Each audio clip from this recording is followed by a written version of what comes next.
Oi, cheguei, olá, chegamos à nossa sétima lição do nosso quarto trimestre aqui em nosso canal com o tema Davi é ungido rei.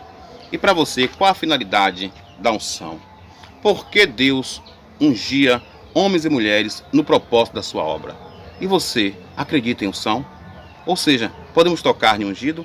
Vamos descobrir isso hoje aqui no nosso canal, nessa videoaula, após a vinheta. Ui!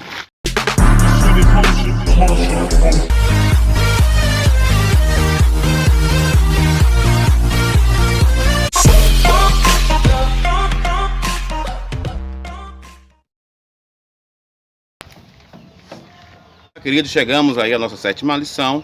Você que chegou aqui no canal, ainda não é inscrito no canal, aproveita aí, se inscreve no canal. Você que está nos assistindo também pelo Facebook, procura aí no YouTube Genival Neves Vida Caipira e já se inscreve no canal também. Fique ligadinho aí, lá no nosso canal nós sempre transmitimos aí algo sobre vida do campo, mensagens da igreja e também a nossa videoaula que nós sempre estamos colocando aqui toda semana no nosso canal.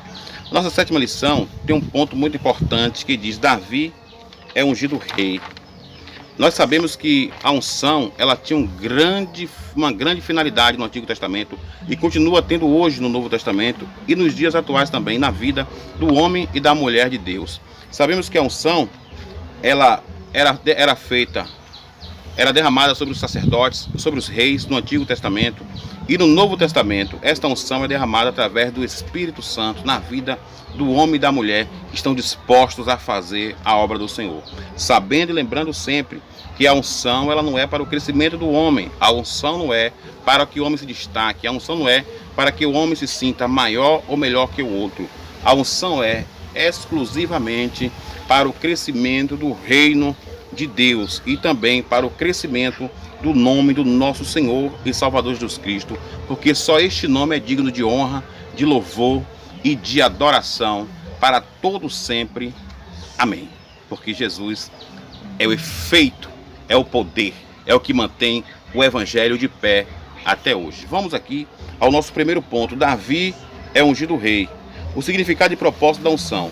Nesse sentido, o ato da unção busca mostrar que a pessoa ou objeto ungido fora especialmente separado para o serviço de Deus, tornando-se a si mesmo intocável. Por que ele usa a expressão a si mesmo intocável? Porque no primeiro livro de Samuel, capítulo 24, versículo 6, narra a história de quando Saul saiu à procura de Davi, querendo caçar Davi para matar Davi. Nesse mesmo instante, quando Saul para descansar dentro de uma caverna e seus soldados ficaram do lado de fora, Davi estava lá dentro. Saul não sabia. Saul pegou no sono, dormiu. Mas Davi, que já era ungido rei naquela época, se ele quisesse matar Saul, ele estava ali sozinho com seus soldados e poderia matar Saul. Só que Davi tomou um grande cuidado. Ele falou: quem sou eu para tocar no ungido de Deus? Ou seja, mesmo Saul em atitudes erradas, mesmo Saul tentando matar Davi, Davi não quis tocar em ungido, demonstrando para mim e para você que a gente não precisa puxar o tapete de ninguém, que a gente não precisa derrubar ninguém, que a gente não precisa fazer as costas das outras pessoas como escada para que a gente possa subir. Porque quando Deus tem algo determinado para mim e para você, devemos aguardar o tempo de Deus em nossas vidas. Era isso que Davi estava falando: não preciso matar ninguém, não preciso defamar ninguém, não preciso destruir ninguém para que o meu tempo de reinar chegue, pois o meu reino, o meu tempo está nas mãos do Senhor. O simbolismo da unção. O que simboliza unção? No Novo Testamento está relacionado a Cristo como Filho de Deus e Salvador do mundo, e aos cristãos no sentido de dotar-nos de poder para testemunhar as verdades do Evangelho, pois a unção nós sabemos que é o derramamento do Espírito Santo sobre nós, para nos tornarmos verdadeiros guerreiros e soldados do Evangelho. Porque não tem como você guerrear neste mundo de trevas, não tem como você guerrear nesse mundo de luta, fazendo a obra do Senhor, se você não tiver cheio do Espírito Santo. Porque o Espírito Santo é o gerenciador, é o motivador de todo crente que está disposto a fazer a obra do Senhor. A unção sobre Davi. Alguns detalhes importantes cercam 1 Samuel, capítulo 16, de 1 a 13, por ocasião da unção de Davi por Samuel. O autor sagrado destaca o sentimento humano de Samuel, o qual gostava muito de Saul, mas o profeta estava no querer de Deus. Devido a seus pecados, Saul não poderia continuar como rei. Então Deus busca na casa de Jessé, o belemita, neto de Boaz e Ruth, um de seus filhos para reinar. Ou seja, quando Deus quer, quando Deus quer operar, fazer que sua obra aconteça, ele age de forma sobrenatural. Ou seja, muitos esperavam que o rei viesse de outra linhagem, viesse alguém de guerra, viesse alguém perito, viesse alguém grande ou forte, mas não precisa de tamanho, não precisa de nome. Quando Deus quer separar alguém, ele pode separar o menor da casa, mas se ele vai separar sempre alguém que está com o coração pronto para fazer a sua vontade, sempre alguém que está pronto e apto para fazer aquilo que Deus tem predestinado, como ele teve no coração de Davi. Os filhos de Jessé passaram diante do profeta, mas nenhum deles foi escolhido, embora Samuel se impressionasse com a postura e a aparência dos jovens. Entretanto, estava ausente, cuidando dos haveres da família. Samuel ele se encantou muito com os filhos de Jessé. Ele estava olhando muito pela beleza física dos filhos de Jessé, achando Samuel que Deus ele estava preocupado com postura humana. Na realidade, Deus queria alguém que estava com o coração apto para servi-lo. Então Deus fala perfeitamente com Samuel: Samuel, eu não julgo segundo o homem, eu não separo segundo o homem. O homem separa por amizade, separa por coleguismo, separa por amizade, eu separo por outro propósito. Eu separo pelo coração, pelo que há dentro do coração do homem. Ou seja, o coração do rei Saul já havia soberba, a ponto de se achar que ele poderia fazer e falar o que ele quisesse. Porém, Davi estava sendo preparado no campo, estava sendo preparado para assumir um trono. Ou seja, você que está usando a obra de Deus de forma relaxadamente, você que está usando as funções que Deus lhe deu de forma relaxadamente, cuidado, porque Deus já está preparando o outro para colocar no seu lugar. Mas você deve estar achando assim: não, só quem sabe fazer isso sou eu, só dá certo se eu estiver na frente, por isso que eu posso fazer assim, fazer aquilo, eu posso pisar em um, pisar em outro. Cuidado, porque você que está achando que é mais do que Deus, Deus já está separando o outro para colocar no seu lugar. Então, abra o seu olho. Davi, o rei que era servo. Essa posição de Davi é impressionante. Não tem como explicar isso. Davi, ele era rei, ungido por Deus, mas no coração dele, ele ainda continuava servo. Ou seja, o cargo não subiu a cabeça de Davi. Por isso é que Deus ele tinha um chamego muito especial com Davi. Por isso que Davi era o homem segundo o coração de Deus. Davi ele dá uma lição muito grande para a gente. A unção de Davi, Deus não tira a nossa atitude de servos. Davi, sendo ungido, não abandonou a sua posição de servo e fez isso até que chegasse o momento de assumir o trono. A sua atitude de servo foi estratégica para que Deus o colocasse na corte de Saul, local de onde os planos divinos seriam executados. No relato do encontro de Davi com Saul, deve-se entender que tais acontecimentos não se seguem em ordem cronológica. Todavia, o mais importante é vislumbrar a promessa divina em curso, pois Davi crescia enquanto Saul decrescia. Enquanto o servo rebelde estava decrescendo, o servo fiel estava crescendo, sem tomar lugar, sem tomar posição, só esperando o agir do próprio Deus. O Espírito do Senhor se retira de Saul. O Espírito de Deus se afastou de Saul. Observe, quando o Espírito de Deus se afastou de Saul, Saul começou a ser assombrado por outros espíritos. Um espírito que assombrava Saul. Ou seja, quando você está na presença de Deus fazendo a obra do Senhor, você não pode dar no seu coração espaço para a soberba entrar. Pois quando a soberba entra, o Espírito de Deus sai. Deus não habita, o Espírito Santo não habita em templo sujo, em templo imundo, em tempo de pecado, em tempo de luta. Se você está agindo de soberbia, como estava agindo Saul, cuidado, pois às vezes o Espírito Santo já não está mais aí e você está achando que está. Às vezes está ouvindo outro espírito de assombração e pensando que é o Espírito Santo de consolação. Muito cuidado, porque Saul já passou a ouvir um espírito de assombração, enquanto o espírito de consolação já tinha saído há muito tempo, porque ele começou a viver de forma errada.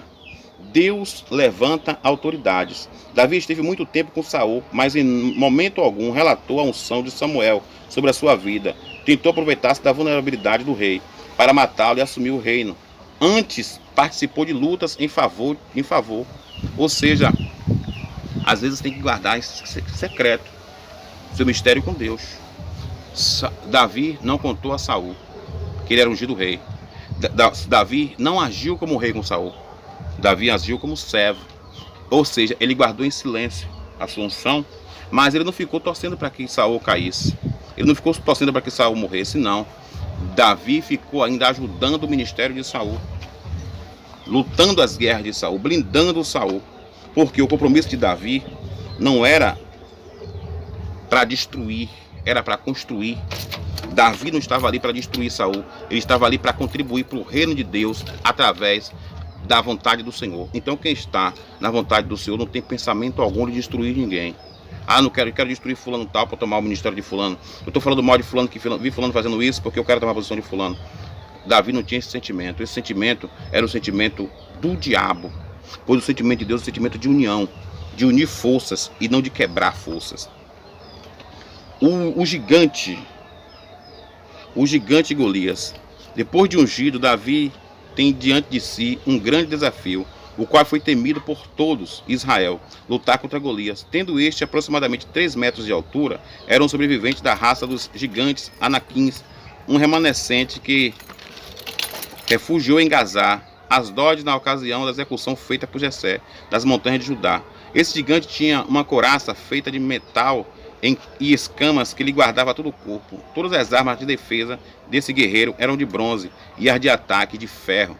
O desafio de Golias era que fosse separado apenas um homem para decidir o conflito entre ele.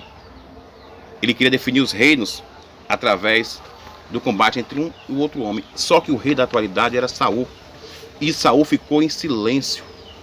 Enquanto o gigante se levantava, Saul estava em silêncio. Sabe o que isso nos faz recordar? É que não importa a sua posição, não importa o que você é na obra, se você não está revestido pelo Espírito Santo, você não vai conseguir vencer os gigantes.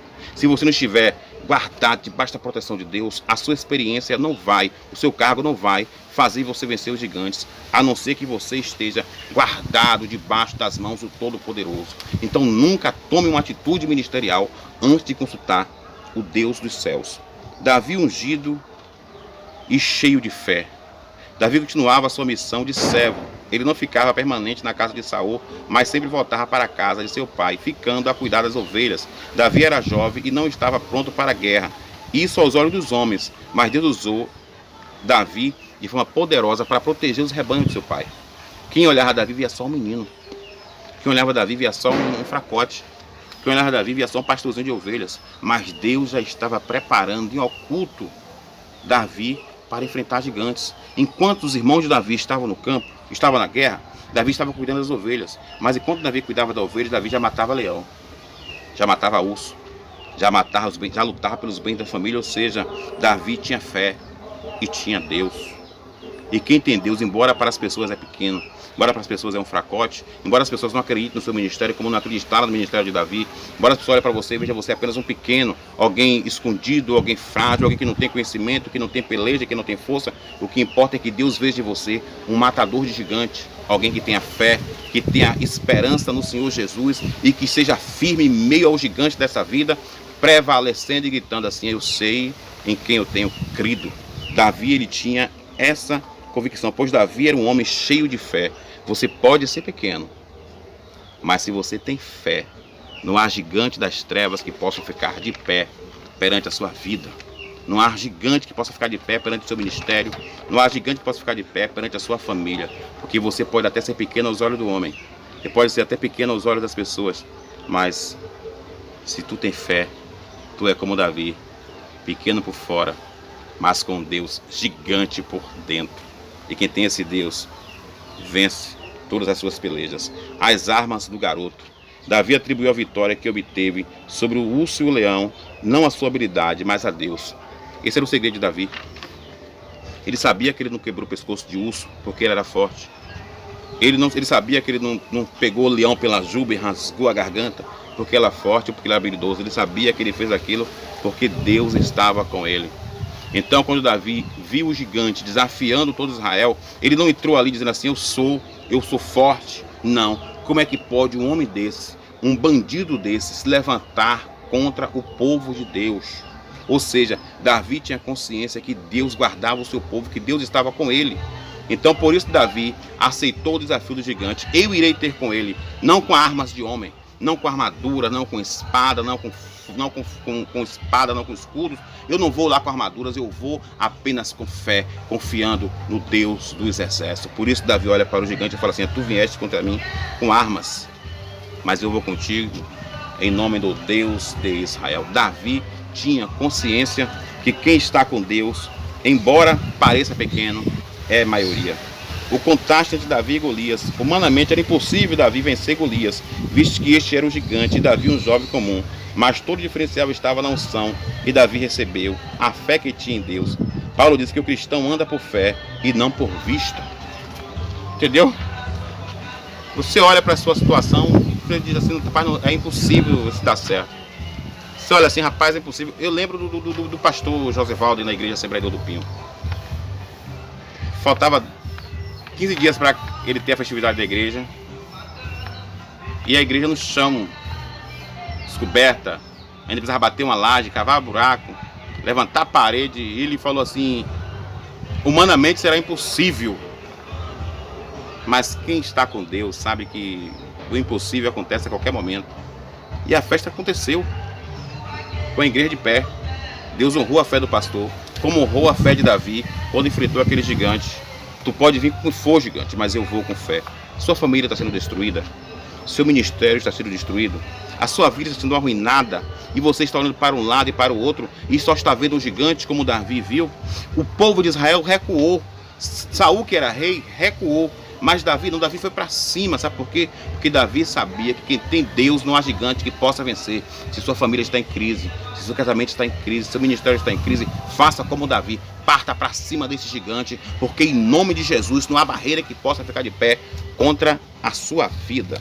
Pois nós sabemos que a unção de Deus faz grande diferença, pois a presença do Espírito Santo faz uma grande diferença na minha vida, na sua vida, no meu ministério e no seu ministério. Pois que a conclusão da nossa aula está assim, irmão. Deus procura homens e mulheres para entregar-lhes grandes responsabilidades. Ele não conta somente com a posição física, social e intelectual de alguém, mas para a sua condição espiritual. Por isso ele olha o coração do ser humano e não somente o exterior. Foi dentre os filhos de Jessé que Deus serviu-se de um servo segundo o seu coração.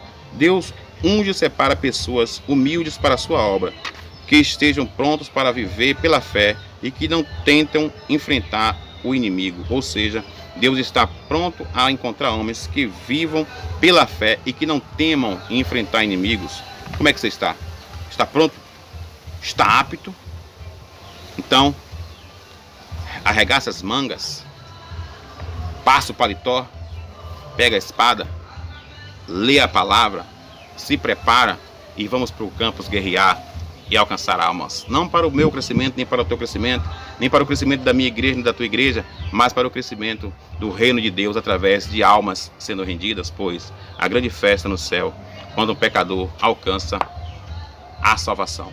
Professor, até a próxima videoaula aqui no nosso canal. Aproveite, professor, e passe bem claro para os seus alunos a necessidade que a igreja precisa de ser ungida pelo Espírito Santo, de buscar o poder e a graça do Espírito Santo sobre sua vida, pois contra este mundo em trevas, só aqueles que estão revestidos pela luz de Cristo para vencer. Tchau, até a próxima videoaula.